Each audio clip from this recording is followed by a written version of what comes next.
Good morning. আজকে আবার একটা নতুন ব্লগ নিয়ে আপনাদের কাছে চলে এসেছি।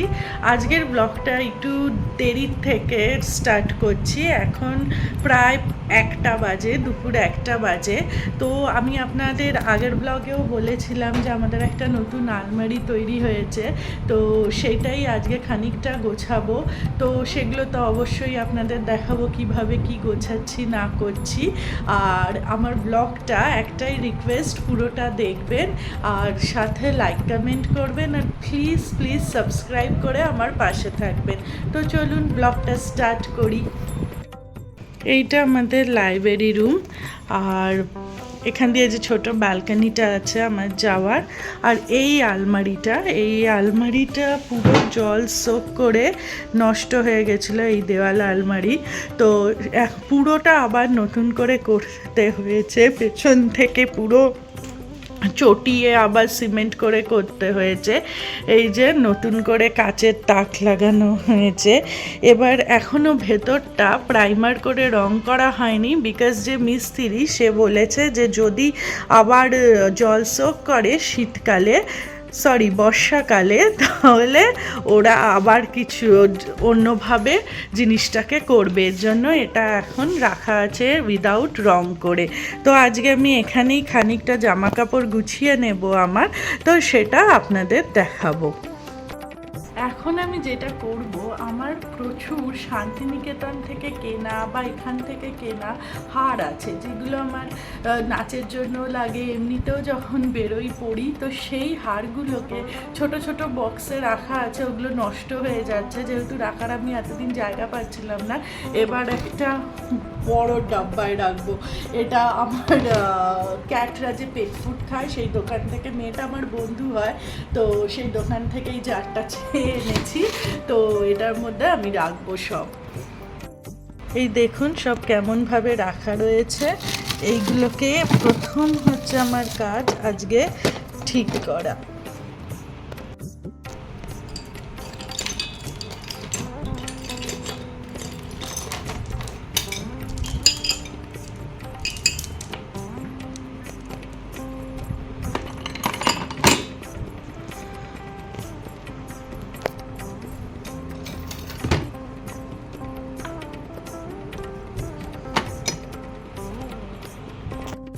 এই যে সব হাড়গুলোকে ভালো করে এই বক্সটার মধ্যে রেখেছি।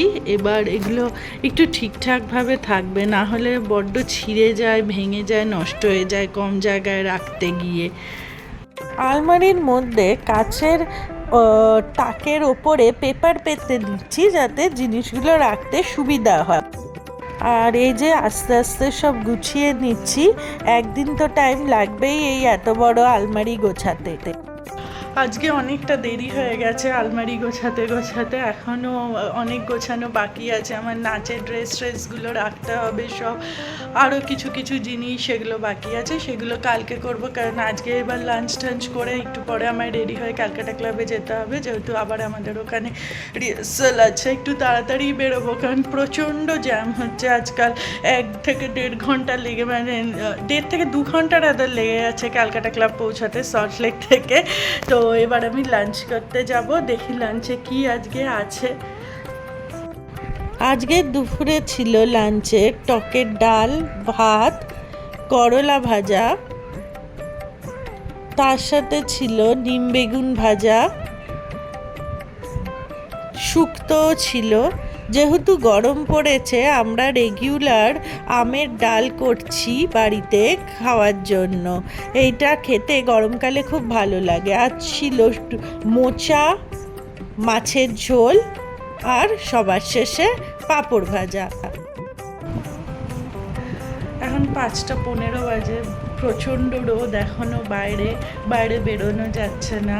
আমি এর মধ্যেই ক্যালকাটা ক্লাবে আমার যেতে হবে, তো রেডি হয়ে বেরিয়ে পড়বো। আজ একটু তাড়াতাড়ি বেরোবো, যদিও 7:30 থেকে রিহার্সাল, বিকজ সায়ন আর আমার শ্বশুরমশাই রবীন্দ্র সদনে গানের প্রোগ্রামও আছে।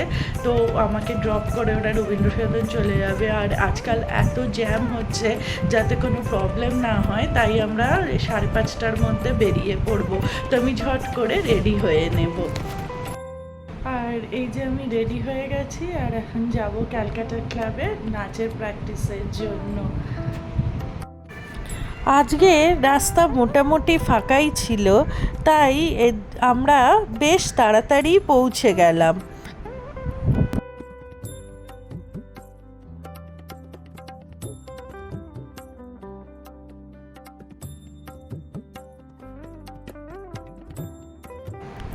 আর এখন আমরা ক্যালকাটা ক্লাবে আমি পৌঁছে গেছি আর আমাদের রিহার্সালও আরম্ভ হয়ে গেছে। তো এখন রিহার্সাল চলবে প্রায় 10টা অবধি। কিছু মুহূর্ত আপনাদের সাথে শেয়ার করে নিচ্ছি।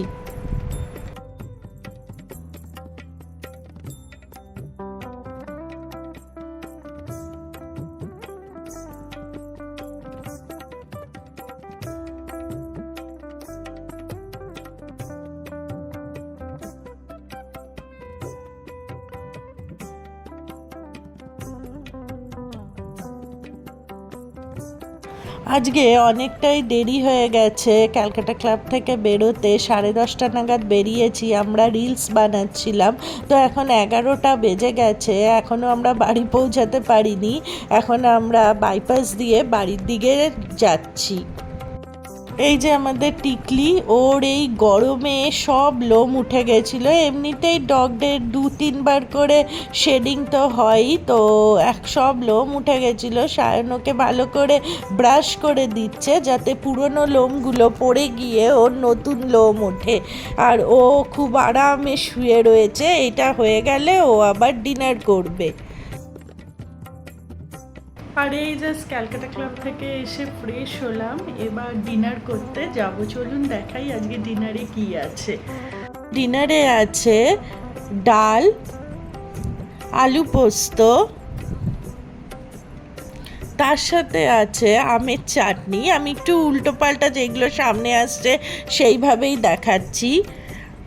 ভাত আছে, যারা ভাত খাবে তাদের জন্য ভাত, মাছের ঝোল, আর আছে মোচা।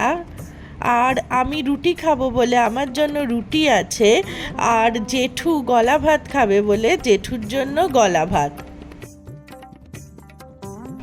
ডিনার করে এসে ফ্রেশ হয়ে তারপরে আরেকবার ফ্রেশ হলাম, কারণ খুব গরম। দিয়ে এখন একটু বসেছি, একটু নাদুসকে নিয়ে খেলবো, একটু নিজেদের মধ্যে গল্প করব।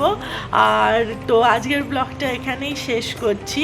যদি আমার ব্লগ ভালো লাগে তাহলে প্লিজ সাবস্ক্রাইব করবেন আর লাইক কমেন্ট করতে ভুলবেন না। কাল আবার নতুন ব্লগ নিয়ে আসবো। আজকের মতন টাটা, গুড নাইট।